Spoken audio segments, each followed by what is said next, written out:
Yesterday, a Politico article came out that left progressives and even some regular old Democrats kind of scratching their heads a little bit. And the article was titled, Biden Eyes GOP Candidates for Cabinet Slots.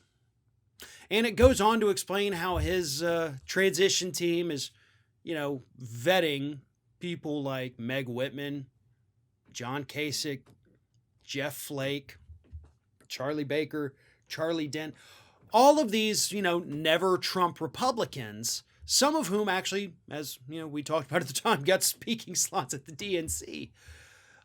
Folks, I feel like I shouldn't have to say this again, but apparently I have to say this again because I have to. These people are not our friends. Everybody needs to reread the little short fable about the scorpion and the frog. Right? The scorpion needs to get across the river. Scorpion obviously can't swim. None of the other animals will take him. And finally the frog says, okay, I'll take you, but you got to promise not to sting me. So they get halfway across and the scorpion stings the frog. And the frog goes, why'd you do that? Now we're both going to die. And the scorpion replies, because that's what I do. That's what these Republicans are. They are the scorpions, and the Democrats are dumb enough to be the frog that says, okay, but you better not sting me. We know how this story ends, folks. And we're not guessing how the story ends because we saw how it played out during the Obama years when Obama did the same thing.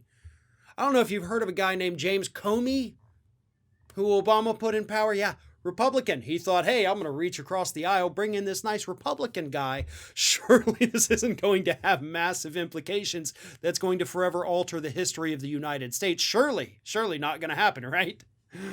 It did. 100% did. And here's Joe Biden making the same exact mistakes that his boss made before him. John Kasich, who was the number one name on the list, dude's not our friend, who signed one of the most restrictive abortion laws in the country. Loved busting up public sector unions. Engaged in massive voter suppression in the state of Ohio, effectively keeping Ohio from turning blue. Is that really who we want on our side? Because if it is, you better let us know now, because that's not a side any of us want to be on. And here's the kicker. Joe Biden was just at this point starting to receive more progressive support. Now, not outright, hoorah-rah support telling people to go vote for him, but a lot of progressives, including a lot of people in this industry, a lot of my friends in this industry, finally got to the point that I'm also at and said, you know what, damn it, I can't do the third-party protest vote. This is too important. I'm voting for Biden. I'm not happy about it. It sucks, but I'm going to do it because I understand it's for the greater good.